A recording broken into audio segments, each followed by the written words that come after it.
2021 সালে যখন প্রথম আমার দিদি নাম্বার ওয়ান থেকে ডাক আসে, তখন আমাকে বলা হয়েছিল যে আমার যা যা শিল্পকর্ম আছে সেগুলো সেখানে নিয়ে যাওয়ার জন্য।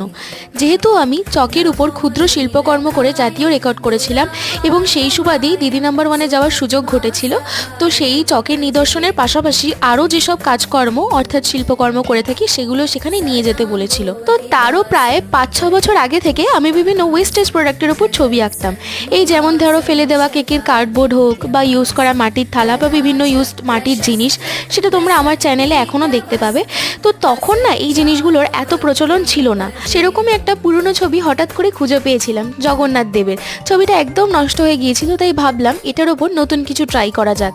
তাই আজকে আমি এটার ওপর টিস্যু পেপার দিয়ে একটা টেক্সচার আর্ট করেছি এবং সামনেই যেহেতু জগন্নাথ দেবের স্নান যাত্রা, তাই আমার মনে হলো এটাকে নতুনভাবে সাজানোটা খুব উত্তম কাজ হবে। আচ্ছা, তোমাদের এই নতুনত্ব আইডিয়াটা কেমন লাগলো আমাকে জানিও কিন্তু।